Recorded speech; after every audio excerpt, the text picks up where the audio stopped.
non-Christians, non-Jews, and Jews and Christians alike. 2% of income is the average that people give to all charitable causes. And the Christian church barely gives better than that when you look at the rate of giving. And so our pastors said, I'd like to challenge you all to doing better than the average person does in the United States. And to make that point, he talked about life as being gift as symbolized by these 10 apples. People have been wondering, why apples? What's that have to do? Well, apples are everything in terms of simplicity of diet. They're extremely helpful to your diet. They're extremely easy to come by. But he said, imagine this, that all that you have materially is represented by these 10 apples. And you obviously need a couple of apples for your housing, and another apple for your utilities, and you need another apple, sometimes 2, for your cars, and you've got to have an apple for your apparel and furnishings in your house. That probably takes still another apple. And then you're going to have to put a little bit of money away for your retirement, hopefully. And if you come along, you've had a kid, you've got to start a college fund. And of course, you want to go out and treat yourself to some things. And that's when things start getting tight because your friends want to go out. But God asks you to, he said, God asks you for all that you have. God asks you to take just one and to give this back to God as thanksgiving, as praise, as an offering for all that God has offered to us. Well, as a young, recently graduated seminarian, I had other ideas. I thought, well, I'm a pretty generous person. I have to give all this to God? I said, you know, Fred, that was his name. I said, you know, Fred, Cammie and I have an opportunity here now that we've graduated to go on a trip to the Holy Land with a lot of other senior seminarians. They discounted it a lot, but it's still going to cost us easily $2,000 or $3,000 for the airfare to get over there and back. And I've already got all this money spent on some other things, and I was going to give all this to God, but it is a Holy Land trip. I mean, it's going over to Jerusalem. I mean, it's like where Jesus walked and stuff. I mean, God won't mind. So we went to the Holy Land tour, right? And we came back from the Holy Land tour. Then, like I said this a million years ago, I had 36 rolls of film to make into slides, right? Do you know how much it costs to develop 36 rolls of film into slides? And I got people there saying, well, what's a slide? It's not PowerPoint. I get it. It costs a lot of money. I said, well, I'm going to be showing Sunday school classes. And so God won't mind. So we started doing a slideshow. And then had some friends call and say, hey, you want to go to the Rangers game? They're going to be in the playoffs. And I said, oh, man. I've been all year to see the Rangers, but well, they're friends of the church. God will understand. I'm going to call it baseball evangelism. But we go to the Ranger game. Then, of course, you got to get some souvenirs afterward. And so you take a little money for that.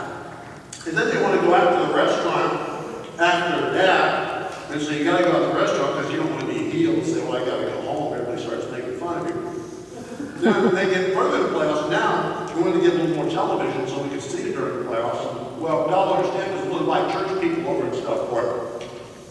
Now, before you know it, by the time we got done that campaign in October, this is the way I left, my wife and I. I'm sure God won't mind.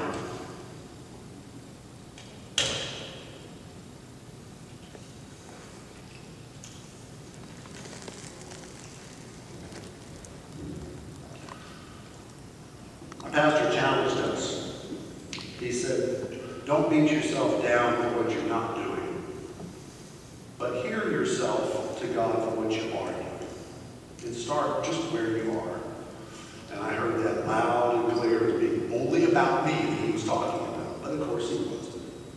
He said, start where you are. And he said, to honor God the way you love God, consider increasing it just 1% per year. And see if you don't have enough. Well, we were full-time staff at that church. We kind of felt compelled by what the senior pastor said. So we were there 6, 7 years. And we had started out at 4%.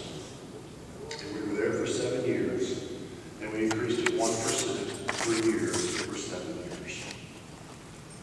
And until we got to the tithe and we exceeded the tithe, 1% per year at a time. And I can honestly tell you, I don't recall missing any meals. We still got a car when we needed to have a car, maybe a couple of years later than we would have. We still went on vacations, but maybe we didn't eat out quite as much, and we did some simpler things for entertainment. But we learned automatically to live more simply because we'd given 10% of our money to God. And we gave 10% of our money to investments for our retirement so that you left with the 80% to live on. And we knew, starting off in our marriage 2 or 3 years, that the habits we formed then would be the habits that formed us for a lifetime. 30 years later, we still live by those core values. Thanking God, who has always ensured that we have enough, while still doing right by my family and doing right by God.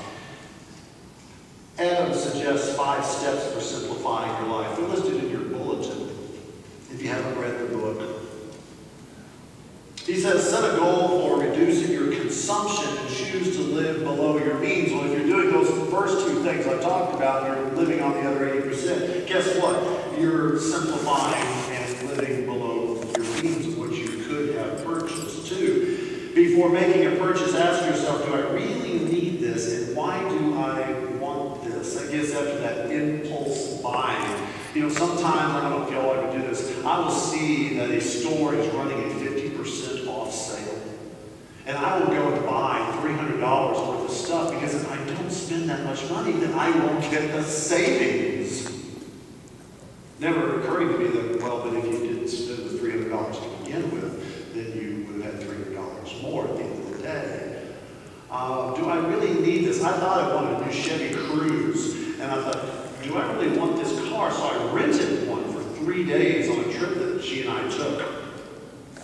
Well, if you're 6'3", and you try to get in and out of a Chevy Cruze, it takes you about 45 minutes. And I decided, no, I don't think this is the car I really want. I think I'll just wait and find something later. Waited over a year, postponing a purchase that I thought I wanted in the moment. Use up something before buying something new. That applies to cars, appliances, clothes. Sometimes we replace something just because we get tired of it, not because it's used up. 4, plan low-cost entertainment that enriches. We talked last week about average American eating out 4 times a week. Gosh, what if we ate 2 times or 1 time? And then made a picnic at home, or a picnic in front of a fireplace and had s'mores in the fireplace. I mean, a lot of fun, creative ways that are low cost and a lot of fun. And then ask yourself, are there major changes that would allow me to simplify my life? As a United Methodist pastor, we have the opportunity to purge, as I call it. Every time we're appointed to a new church, you got to get up and move everything you have. And before I came here, we got rid of, I counted that we got rid of 25% of what we owned. 25% of what we owned, including the car, because I just knew we were hardly ever using it. And a few years later, it asked me if I miss any of that stuff. There's a part of me that looks forward to my older years when I moved back into a 1,000 square foot apartment because it would be so much easier to maintain than the house and the lawn and everything with it that, of course, most of us spend our time doing now. Are there major changes that allow me to simplify my life? Sometimes for folks, it's a car, it's a membership, it's a boat, it's something that we just don't need that would make life a little easier. 5 steps for simplifying your life. All of the premise of loving God first in the magnificent way that God has loved us with everything we have. Next week is Consecration Sunday. And we're all invited fill out one of those cards that you see in the back of the pew back. The one I didn't realize I had in my hand. We call it an estimate of giving card. People's circumstances change, we understand that. But an estimate of giving card, or you go online, firstmethodistplano.org/enough, you can fill this out online.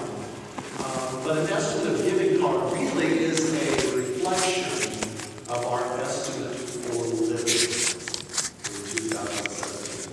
How will we live our lives? If we live it with greater joy, if we live it with greater simplicity, then we're going to live it able to give more to the things that are near and dear to God's heart. I've only been here 3 months, but I got to tell you, this is a church that lives a lot. It lives fully, and it lives for others. I've only been here 3 months, but I'm still amazed at how much living we do in reaching others, in teaching others, in nurturing others, in caring for others, in being in mission for others, in hosting others.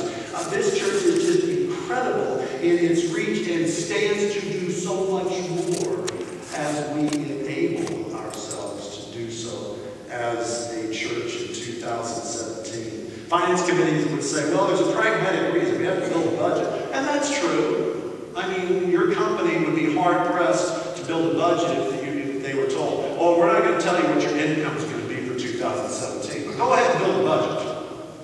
That wouldn't make a lot of sense.